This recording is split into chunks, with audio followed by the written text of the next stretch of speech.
soy un convencido de que conocer el pasado de los pueblos, igual que de las personas, ayuda a encontrar el rumbo, a mejorar el presente, a entender mejor lo que nos pasa. Bueno, ojalá los argentinos tengamos más disposición a revisar el pasado, porque somos muy propicios a tropezar con la misma piedra. Si hubiera un torneo mundial, así como se sorteó ayer el de fútbol, de tropezar con la misma piedra, no nos gana nadie. ¿Por qué los cordobeses somos como somos?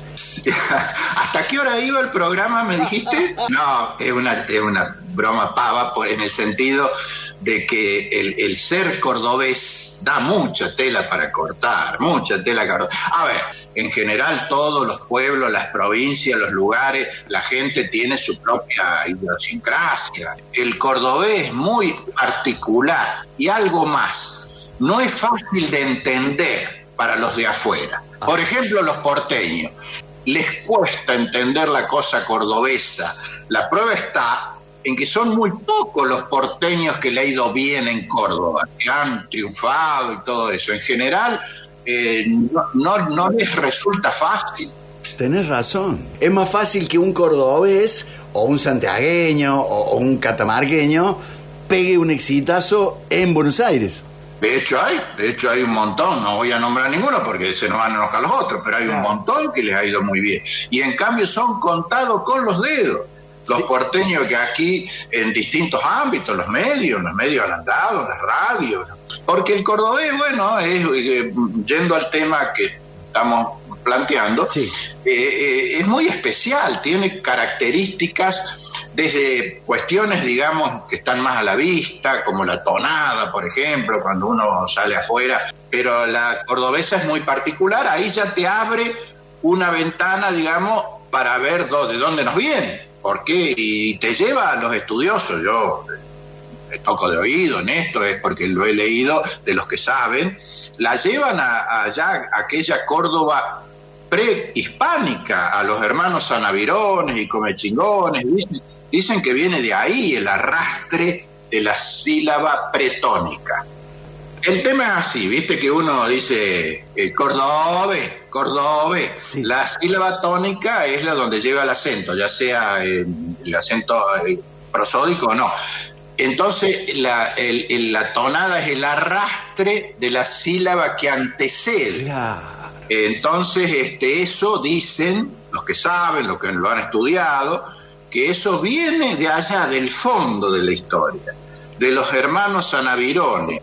Así que lo mismo que el humor, dicen que viene también de esa primera hora, que es un humor andaluz, porque el que llega acá en 1573 a fundar Córdoba viene de Andalucía, de Sevilla. Correcto. Jerónimo Luis de Cabrera, y la mayoría de quienes lo acompañaron eran andaluces, y ese humor sarcástico, porque viste que el humor cordobés no es un humor ingenuo como el humor porteño, ¿no? Es más sarcástico, sí. Es sarcástico, te lleva al límite del bullying. El apodo, que es una cosa que a mí me sigue sorprendiendo. Uno va por la peatonal, ¿no es cierto? Y bueno, va pensando en sus cosas, qué sé yo. Y uno que está ahí parado barriendo la vereda le dice a uno que pasa: ¡chau, carepollo! Ajá. Y vos te das vuelta a ver a quién saludó y tenés que contener la risa porque el tipo tiene carepollo. Es una cosa, te la clavan en el ángulo. Algunos son jodidos, ¿no es cierto? Los sobrenombres y los apodos, porque como digo, llegan al límite del bullying. Tan es así que los grandes, estos humoristas que tenemos, felizmente una galería, algunos de ellos muy notables, en el humor también se tienen que ir adecuando al nuevo formato cultural y todo eso. En buena hora que así sea, pero que persista, que no se pierda. Claro. ¿Vos podrías despejar algunas dudas? Por ejemplo, Tito Domina, los indios, los comechingones, los sanavirones, ¿eran laburadores o eran unos vagos? Porque viste que podés leer de los dos ámbitos. Yo no tengo una visión imparcial, porque les tengo un enorme respeto y afecto a los hermanos comechingones, sanavirones, que eran los que poblaban esta zona cuando en 1573, los que poblaban, los dueños de la tierra. Bueno. Cuando llegan los españoles y se abre una nueva temporada, como diría Netflix, ¿viste? Porque hasta ahí era la Córdoba de los pueblos originarios. Sí, señor. Eran pueblos pacíficos con relación a otros pueblos donde los españoles tuvieron problemas serios, resistencias y guerras, las guerras calchaquíes con los pueblos originarios de la parte de Tucumán, Salta.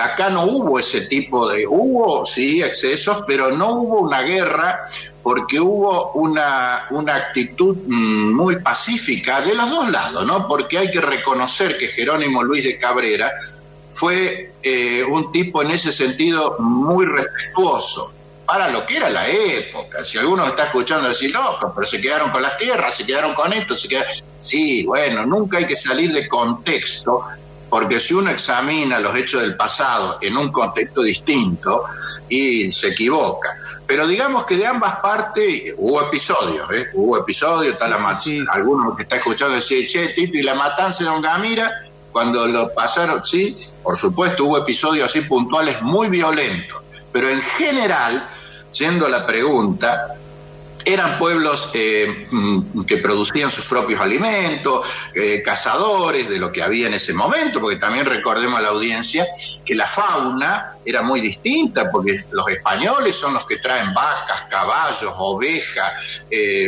cerdos. Todo eso no había acá. Acá teníamos vicuña, qué sé yo, zorro, comadreja.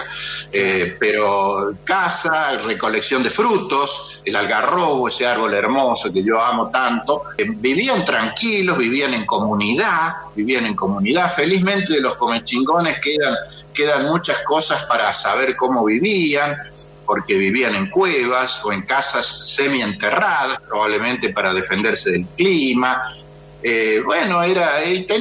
Tenían una característica muy especial que le llamó la atención a los españoles cuando llegaron. Eran barbados, o sea, eran indígenas con barba. Y decían que eran altos, que tenían un buen porte. Sí, altos, atléticos, sí. Muchos dicen, bueno, y desapareció, y ahí se me enojan, por supuesto, los descendientes, porque en realidad no desapareció.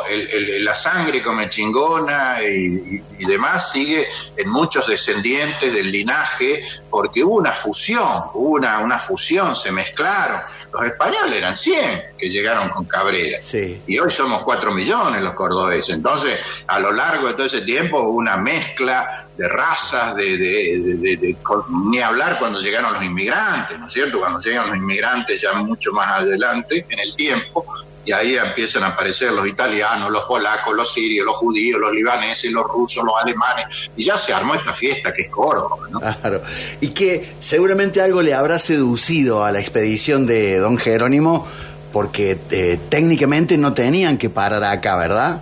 No, al contrario, fue una desobediencia, y haceme acordar, si tenemos tiempo, de que le tiremos de esa cuerda, de ese hilo de la desobediencia de Cabrera, porque el virrey, que era el representante del rey, le dijo, usted vaya y funde en Salta, en el Valle de Salta, está expreso, está escrito. Pero ahí encontró quilombo.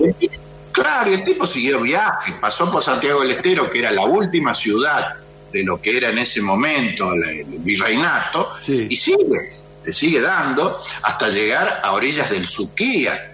Y se ve que le gustó ese río de aguas cristalinas, miró hacia lo alto el perfil de esas sierras azules, el aroma de... Bueno, hay una cantata que es bellísima, la cantata de la Fundación, que empieza así: el aire huele a poleo, a suave menta y tomillo, y desgranan sus trinos, zorzales y tomillos. Entonces uno, cuando escucha o lee eso, se imagina el momento.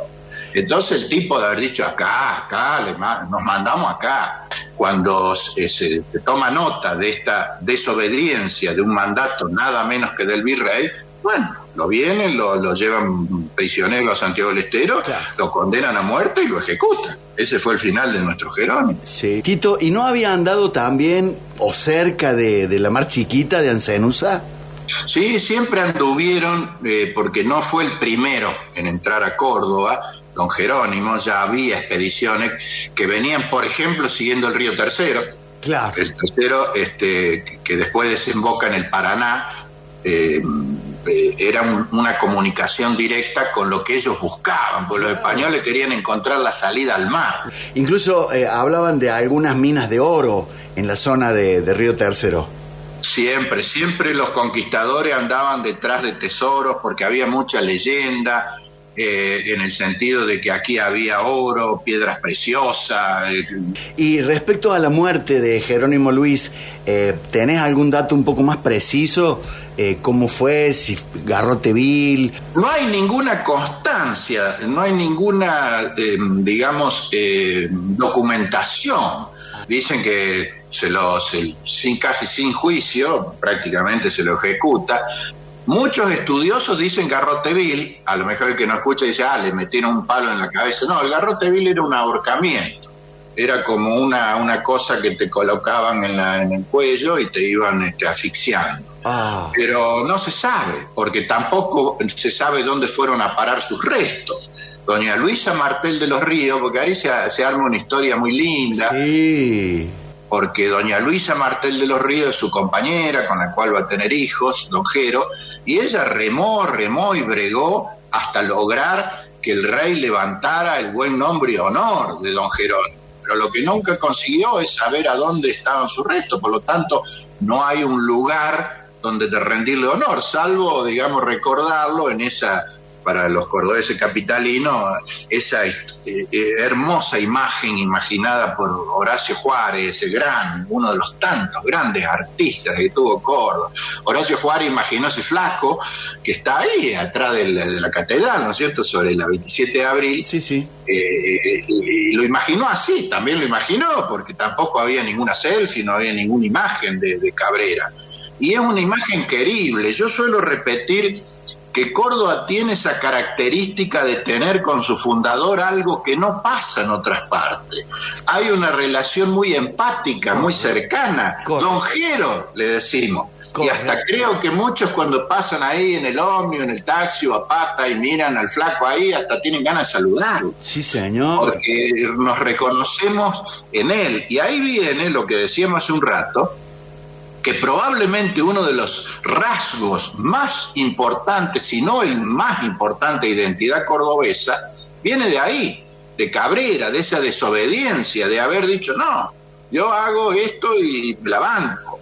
Eso es muy cordobés. Al cordobés no lo llevas de la nariz a ningún lado. Algunos le llaman rebeldía. Sí, es una rebeldía que en la historia, cuando uno la recorre, te aparece en la Reforma de 1918, te aparece en el Cordobazo, la cosa de la rebeldía cordobesa, que cuando aparece suena fuerte, está presente y sigue siendo así, por más que el cordobés por ahí lo disimula un poco. Yo suelo decir que al cordobés no lo lleva de la nariz en ningún lado donde no quiera ir. Si quiere ir, va, y si no, es una mula. Se te sienta ahí, ¿viste la mula? Anda a moverla, si se te sentó en el camino. Y tiene un lazo directo, me parece a mí, esa rebeldía, con el orgullo de ser cordobés. El cordobés es muy orgulloso. Por algo tiene, desde siempre y se mantiene, esa rivalidad con Buenos Aires y con el porteño. Sí. Córdoba nunca se sintió inferior.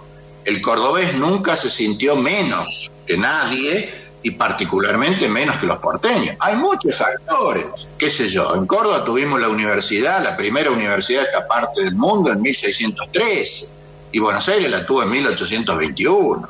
Entonces hasta ahí fuimos la docta que seguimos siendo y eso te da un sello de superioridad que el cordobés siempre lo mantuvo presente, ¿no? Leyendo en tus efemérides, acá vinieron a comunicar la Revolución de Mayo y acá le dijeron, no, acá no aceptamos ninguna Revolución de Mayo, ¿o no fue así? Pero tal cual, porque muchos no lo entienden, entonces sobre todo los porteños, ¿viste? Que vos agarrás la literatura porteña y la Revolución de Mayo, una contrarrevolución, una rebelión, no sé qué. No, nada que ver. Hacía 237 años, en 1810, contado de 1573, que Córdoba era parte del virreinato que respondía verticalmente al rey de España. Claro. Y de pronto al cabo de un tiempo, porque las noticias no había Google. Entonces, cuando llega la noticia, viene uno y le dice, ustedes saben, a la élite de Córdoba, ¿no? Claro. Ustedes saben que ahora ya no los manda más el rey, ni el virrey. Ahora los manda una junta porteña. ¿Y quién lo eligió? Le deben haber dicho acá. Y el Cabildo de Buenos Aires. ¿Y nosotros qué onda, viste? O sea, se produjo una situación que terminó mal. Hubo fusilamiento, el propio Liniers, Santiago Liniers, el héroe de la Reconquista, sí. Fue fusilado en Córdoba, fruto de que participó de esta situación. De ese no reconocimiento inmediato. Córdoba proveyó los ejércitos patrios, proveyó mulas, proveyó armas, la primera fábrica de armas está en Córdoba, en fin, Córdoba jugó fuerte en lo que vino después. Bueno, la situación no se dio como aspiraban desde Buenos Aires, tal es así que Buenos Aires la tuvo bajo, virtualmente intervenida, podríamos decir, a Córdoba. Correcto. Hasta 1815. Los gobernadores, después del fusilamiento y todo lo demás, los nombraban en Buenos Aires, y algunos no eran de Córdoba. Recién el Cabildo de Córdoba puede designar el primer gobernador cordobés en 1815, José Javier Díaz. Muchos se deben a decir, sí, la calle ahí de Barrio Jardín. Sí, Jardín. Y no estaba el de Bustos. Si Córdoba le dio la espalda a Juan Bautista Bustos, justamente por esta visión porteña, porque Bustos se plantó, tampoco acató así como una oveja los mandatos de Buenos Aires. Bustos gobernó toda esa década de 1820 con una constitución, porque Córdoba tuvo un reglamento constitucional que no lo tenía ninguna provincia, la nación recién lo tuvo en 1853. Sin embargo, de Buenos Aires siempre querían meter mano. El personaje central de ese momento del centralismo, de lo que eran los unitarios, era nada menos que Bernardino Rivadavia. Entonces Bustos ahí la tuvo muy complicada y se la bancó hasta donde pudo. Y en este ser distintos, no me animo a decir ni mejor ni peor, ¿no? Diferentes, ¿tendrá que ver los años de los jesuitas aquí? Sí, no, el sello jesuítico es una marca de origen. Acá desembarcaron en la primera hora todas las órdenes religiosas, todas. En el centro tenés a todos, a la de Santo Domingo, San Francisco, Pilar, todas las órdenes dejaron su huella, las mercedarias de la Merced. Los capuchinos vienen después, más tarde. Pero la que realmente dio la nota fue los jesuitas, la orden de los jesuitas. De hecho, la manzana jesuítica y las estancias son patrimonio de la humanidad. Es para que los cordobeses hinchemos el pecho como diciendo, mirá vos, tremendo orgullo. Ahí tenés, como dicen los muchachos, en el sentido de que quedó un testimonio de lo que era, y ni hablar de la universidad, que nace de la mano de los jesuitas. O sea que los jesuitas dejaron un sello de identidad muy fuerte, bueno, fueron expulsados, recordemos, también de Córdoba en 1767, cuando al rey de España le empezó a molestar, digamos, la presencia de esta orden. Yo suelo contarle a mis chicos cada vez que pasamos por Ferreira o cuando vamos para Carlos Paz y ellos ven la escuela de aviación, que ahí en Córdoba hemos construido trenes, aviones, rastrojeros, motos. Yo tuve la suerte, siendo muy niñito, de ver salir a los operarios de la escuela, de la fábrica militar, de a miles. Era así, tal cual, era una postal de época, como dijiste, cuando nació la Córdoba industrial. Entonces, vos mencionás ahí uno de los lugares, Santa Isabel, donde estaba la planta de Renault, la primera planta automotriz. A las 16, 18, cuando salía el turno, era una nube de motopuma, rastrojero, a pata, en auto, venía una nube porque trabajaban más de 10.000 operarios ahí. Bueno, ese fue el momento un poco del cordobazo, ¿no? De cómo esta clase obrera cordobesa con liderazgos muy fuertes, en la época del negro Atilio López, del Pidio Torres, de Agustín Tosco. Sí. Había una élite sindical muy comprometida, o sea que no en vano pasó en Córdoba lo que pasó, ¿no? Claro. Además, no sé si coincidís, Tito, una clase obrera pero instruida, gente con escolaridad y que sabía hablar de política nacional y política internacional. Muy instruida. Tal es así que eso nace, esa Córdoba industrial, con la fábrica de aviones que se instaló en Córdoba en 1927. Después tuvo altibajo y qué sé yo, sí, y agarra mucha fuerza en la década de 1940, cuando nace el polo automotriz, y bueno, tendríamos otro hilo para seguir. Pero digamos esto, fue una escuela, una verdadera escuela esa fábrica, porque ahí los aprendices se convertían en profesionales, obreros capacitados. Acá se hicieron productos de última generación. El Pulqui 1 y el Pulqui 2, cuando vos todavía le hablás a los veteranos de esa época, se le caen las lágrimas. Eran aviones a reacción, estoy hablando del año 1048, 49, 50, de los más adelantados del mundo, y salían de acá, de Córdoba. Así que en ese sentido hay que reconocer que le dio un enorme impulso todo ese complejo, ese polo industrial a la Córdoba moderna. Lo que sí no puedo contestarle a los chicos cuando me dicen, ¿y entonces por qué la cerraron? Bueno, por los avatares propios, ¿no? De la economía argentina, de la inestabilidad política, del cambio de paradigmas, porque todo eso estaba en un formato, claro, no solo económico, industrial, sino cultural, de época. Político. Pero yo todavía me junto con, qué sé yo, hay, por ejemplo, una asociación del rastrojero, otros de la Puma, tuvieron su momento, y lamentablemente esa industria cordobesa también tuvo su momento, hasta que después felizmente sigue en pie, porque ahí está Fadea, todavía están todas las plantas automotrices. Esperemos que eso no decaiga, ¿no? Esto sin perjuicio de todo lo demás, de la minería, de la construcción.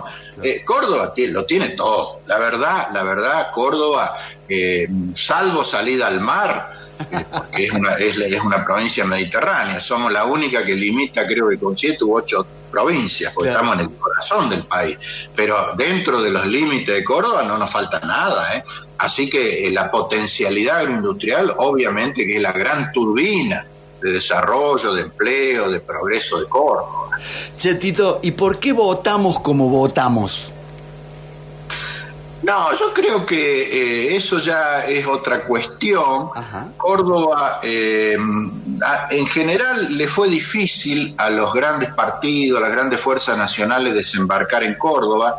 Al peronismo le fue muy complicado, sí, muy complicado. Sí. Y se puede decir que hasta que se inició esta saga con José Manuel de la Sota, y al peronismo no le iba bien en Córdoba, en general. Por eso se decía que Córdoba es una provincia antiperonista. Yo no creo que sea antiperonista, pero sí es como que el peronismo no le encontró la vuelta, hasta que, bueno, se la encontró. Y bueno, no quiero meterme en política, estoy simplemente reseñando que a nadie le resulta fácil, a nadie. Y este momento particular, el presente, es harto complejo, no solo en Córdoba, en la Argentina y en el mundo, la política, porque obviamente hay un cambio rotundo. Las nuevas generaciones tienen otra visión de la que tenemos los veteranos, y bueno, todo eso influye. Hoy no perdamos de vista que en las elecciones cada vez tiene más peso la gente más joven, la que menos conoce de la historia, del pasado, de los personajes que ya pasaron, digamos, por la vida política, y apuesta a otras cosas, y hay que entenderlo y tratar de que salga lo mejor posible, ¿no? Antes por allí una elección se ganaba en los actos, en los escenarios, en los cierres. Hoy se gana y se pierde en las redes. Es así, en las redes ya esa cosa de la territorialidad, de los actos masivos, de los locales partidarios, que en una época era... Vos mencionás los actos. Yo me acuerdo, por ejemplo, los del 83, cuando renace la democracia. Bueno, cuando vino Alfonsín, se mandó un actazo de Raúl Alfonsín ahí en lo que hoy es el Patio Olmo, ahí frente a la Casa Radical. Sí. Y la réplica justicialista fue en la avenida Chacabuco. Yo me acuerdo que el palco estaba cerca de Boulevard San Juan, y la gente llegaba casi al río. O sea, era masivo, pero así. Hoy ya no pasa eso, ni vale la pena, porque no va por ahí la cosa. Cuando yo era chico, adolescente, había 3 generaciones: el abuelo, el papá y nosotros, los hijos, los adolescentes, los padres y los abuelos. No había mucho más, porque la esperanza de vida tampoco era tan larga como hoy, que la gente te vive hasta 100 años. Inclusive muchos de los que están escuchando saben que se vivía en la misma casa, porque Claro. solíamos vivir con los abuelos en la misma casa. Sí, sí. Esto ya no existe más. Hoy no solo que hay, creo que son 5 o 6 generaciones, 5 o 6, porque la gente vive más y los jóvenes más jóvenes. Entonces ya la visión es mucho más compleja, hay que entender otras cosas, no es tan sencilla, ni siquiera la transmisión de generación en generación. A lo que se suman las familias ensambladas. Bueno, ni hablar, como un fenómeno nuevo que en ese tiempo no existía. Claro. Yo estaba leyendo con mucho interés, ahora estaba leyendo en los últimos días que ha bajado la tasa de natalidad. La tasa de natalidad ha caído, pero sustancialmente, en el mundo, en la Argentina y en Córdoba. Y uno cuando mira el entorno familiar, de amigos, el entorno cercano, y hace una pequeña muestra, comprueba que es así, porque hoy muchas mujeres ya deciden no tener hijos. Y no está mal ni bien, en el sentido que antes ese era un mandato de piedra. Oh, Andá a decirle a las abuelas, les gustara o no, tenían que traer hijos al mundo. Y eso ya, entonces, ¿a dónde quiero llegar con esto? A que se van introduciendo paradigmas culturales que son distintos a los de otra época y que hay que entenderlo. No se puede rechazar nada de plano ni ser cabeza dura, porque todo cambia, ¿no? vos contestame hasta donde quieras. Lo que hoy estamos viviendo en materia política, yo tengo la sensación que los argentinos ya lo hemos vivido. El modelo es lo más parecido a lo que vos mencionaste, porque el propio presidente suele repetir que él se reconoce en Menem o en el menemismo, rescata muchas cosas. Sí, sí. Y muchas de las cosas tienen que ver con ese momento. Después se cambió, como siempre pasa en la Argentina, estas idas y vueltas, pero sí, es un modelo. No me compromete, porque voy a hacer una lectura lo más objetiva posible. Si habría que ponerle un título, es un modelo conservador, si se quiere, en cuanto a la visión que se tiene de la economía y de todo eso. Lo importante es que ojalá funcione, porque a mí lo que me aflige, sobre todo, es que la gente no la pasa bien. Y esto no tiene nada que ver con el voto, porque a lo mejor mucha de la gente que no la pasa bien lo vota, me consta, tengo en mi familia, en mi entorno, en los amigos. Pero por eso me aflige que la gente no la pase bien, y sé que mucha gente que no la pasa bien está esperando que esto mejore, que a este le vaya bien, a este gobierno le vaya bien, como queremos todo, porque querer que le vaya mal o fracase, yo suelo decir que cuando un modelo, un gobierno, un presidente fracasa, al que peor le va es a la gente de abajo, al laburante. El de arriba es el Titanic, el de arriba no es lo mismo que estar en la última cubierta, no es lo mismo. ¿Y cómo ves a Córdoba en ese escenario, Tito? Muy interesante. Yo te dije hace un rato que estoy fuera de la política activa. Entonces, lo que uno ve es que también el panorama en Córdoba está en un momento de transición, de cambios, donde, bueno, aparecen fenómenos nuevos. Entonces, todo eso es materia de opinión y, bueno, cada uno la tendrá. Tito, ¿de dónde viene esta mirada conservadora de Córdoba? Córdoba, mirá, vos pusiste un dedo en la llaga, porque hay todo un debate con opiniones muy calificadas de uno y de otro lado acerca de Córdoba. ¿Es progre o es conserva? ¿Es conservadora o es progre? Porque hay un poco de las dos cosas. Hay episodios históricos que voy a decir, puta, ni hablar, lo dijimos acá, la reforma de 1918, el cordobazo, todo para adelante. Pero hubo otros episodios muy, muy feos en Córdoba. Qué sé yo, la Revolución Libertadora, que es un golpe de Estado, que desaloja un gobierno popular, como en el 55 el de Perón, nace en Córdoba. Entonces, ahí hay que ver dónde nos paramos, ¿no? Yo creo que hay un poco de las dos cosas. Lo conserva creo que tiene que ver con la tradición hispánica, todavía está presente, fuerte en Córdoba, pese a que después vinieron los inmigrantes y fecundaron esto, pero la tradición hispánica está. vos rascás un poquito y te aparece. Y ahí sí hay un formato claramente conservador. Y después está toda la visión progre que viene de la mano de la universidad, de que Córdoba es una ciudad o una provincia cosmopolita, porque recibió gente de todas partes durante siempre. Sí. Así están las dos cosas. Yo no estoy muy seguro, ¿no? Es cordobés, es Córdoba, Córdoba es Córdoba. Es un título para un libro, Claro. ¿Conserva o progre? Creo que hay que entenderlo como fenómenos nuevos, propios de la época. Son cosas que están pasando en el mundo. A mí me gusta mucho mirar hacia afuera lo que está pasando, porque vos ves que hay cambios rotundos en todas partes. Qué sé yo, empezando por Estados Unidos, tenés un Trump, un Donald Trump. Sí. Y vos decís, bueno, no parece que va en el formato tradicional norteamericano, y ahí lo tenés, y en general, no me quiero extender en esto, pero digo, estos fenómenos nuevos creo que hablan de que ya el formato tradicional de los partidos ya no va más, lo que decíamos hace un rato de las prácticas partidarias, cuando hablábamos, ¿te acordás? De los actos, de los locales, de los discursos. Eso no va más tanto de los partidos más tradicionales como el radicalismo o el peronismo, sino en general. Entonces vienen todas estas alianzas. Hay cosas buenas y cosas malas. Yo los otros días me pasé mirando un rato cuando asumen los nuevos diputados y ese asunto de los juramentos, y la verdad es que a uno, qué sé yo, a lo mejor estoy viejo, pero no me cae bien ese formato tan descontracturado. No. Yo hubiera preferido que se siga como cuando se juraba por los 3 juramentos, que había que elegir uno, y no ahora por cualquier cosa. ¿A dónde quiero llegar?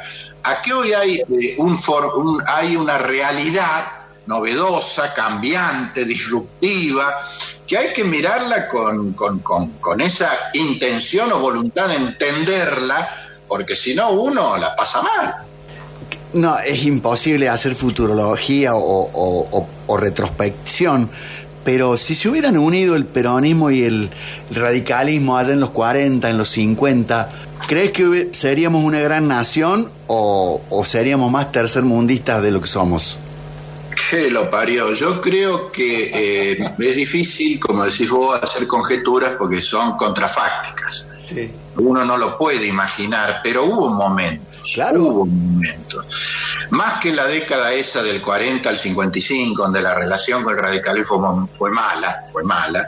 Cuando vuelve Perón en el 73, 74, 73, 72, 73, sí. Tiene una actitud distinta, y del radicalismo también. Y está el famoso abrazo Perón-Balbín. Yo lo repito como loro donde puedo, en las conferencias, en las charlas, porque me parece de un valor simbólico muy fuerte, donde Perón y Balbín, que eran perro y gato, se reúnen en un abrazo que lamentablemente después todo eso se fue al demonio con el golpe del 76 y todo lo malo que vino después. Pero recordemos que Balbín va a saludar, a despedir a Perón en el Capilla Ardiente cuando falleció en el 74, diciendo: el viejo adversario viene a despedir a un amigo.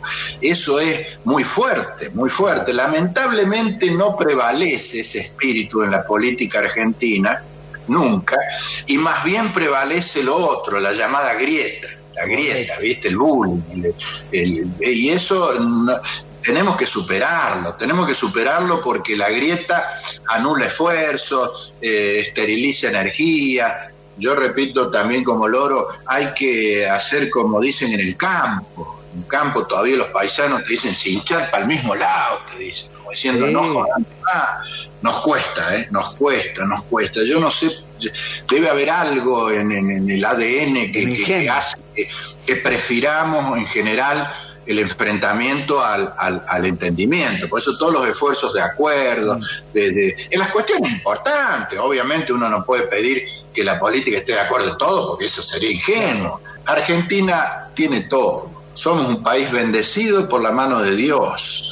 O sea, no podemos reclamar ni quejarnos de nada. Seríamos completamente injustos y llorones porque habría que decir, a ver, ¿qué nos falta? ¿Qué nos falta? Tenemos un territorio excelente, clima templado, pampa húmeda, litoral atlántico, ahora tenemos lo que le llaman tierras raras, qué sé yo, sí. Minerales, ahora como si fuera poco, Dios debe haber dicho, bueno, estos llorones, dale vaca muerta.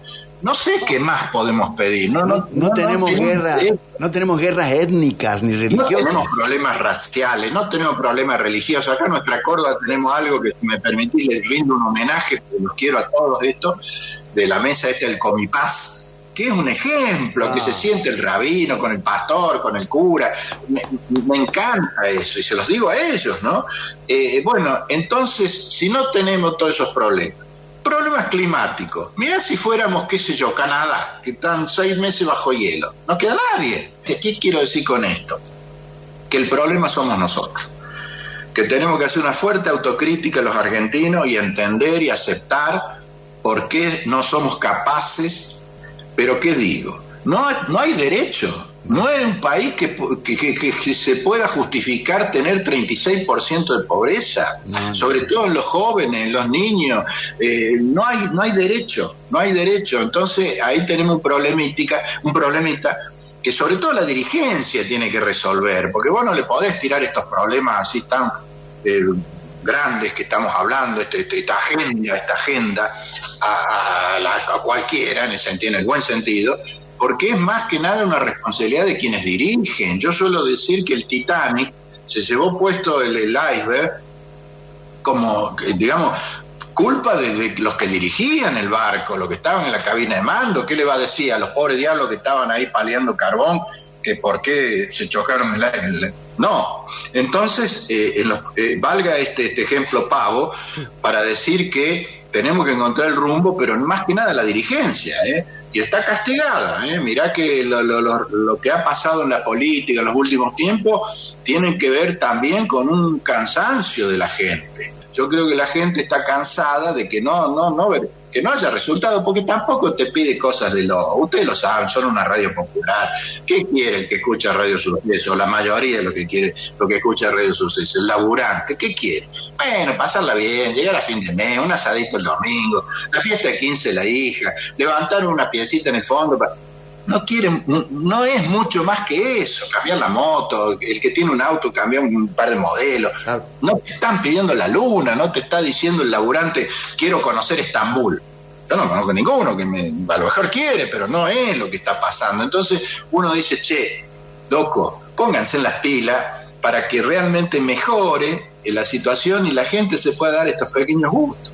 Solía decir mi viejo que deberíamos vivir en un mundial de fútbol de manera permanente. Nos ponemos la camiseta y salimos a patear todos para el mismo lado. ¿Quién era su viejo? Se llama Víctor Brizuela. Víctor Brizuela, vos sabés que me suena el negro. Un aprendiz de periodista deportivo. No te vendo nada, pero cierro los ojos y escucho la voz del negro, porque había que escuchar al negro. Jodido, no regalaba nada, Además lo escuchabas para estar de acuerdo y para no estar de acuerdo. Totalmente. Porque él lo decía el negro, no es que se lo guardaba para quedar bien con todo el mundo, no era su estilo, pero marcó una época. Quédate tranquilo y tené como hijo, digamos, la satisfacción de que quien lo recuerda lo debe recordar como yo, con ese afecto y ese respeto. Tito, ¿tenés nietos? Sí, claro. ¿Me dirías la edad del más chico? Y el más chico, 11. Diste el número que quería.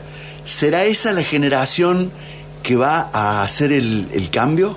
Ojalá, y sí, ya les toca a ellos, porque cuando hace un rato hablamos de las generaciones, los veteranos, después viene una que hoy está en el tapete, sí, que es la llamada generación X. Vos debes estar ahí, vos estás ahí, me parece, que es un poco así, a grosso modo, los que tienen entre 40 y 60, ponele, más o menos. Sí. Pero ya te vienen soplando la nuca los menores de 40. y los menores de 30 y los menores de 20, con otra visión, otros recursos, otra capacidad para enfrentar las cosas, y es natural que así sea. Así que esto, no sabe, Dios quiera que Dios los ilumine, ¿no? Claro. Porque van a tener la alta responsabilidad, claro. Desde Jerónimo Luis de Cabrera y los Comechingones hemos llegado a la generación alfa y beta, siempre pensando como nuestros mayores en lo mejor para nuestro país y para nuestra Córdoba, y nos has dado un viaje fantástico, che, muchas gracias. No, gracias a usted, espero que no haya sido aburrido, que le haya quedado a alguien en la audiencia de Radio Suceso, no haya cambiado el dial, y como siempre a disposición, ustedes saben que los quiero mucho. Después te mando el enlace de la nota. Dale, un abrazo grande a todos. Qué claridad de concepto, qué lindo que cuenta la historia, qué lindo que cuenta el cuento. Esteban el Tito Dómina. Otro lujo que podemos darnos los cordobeses.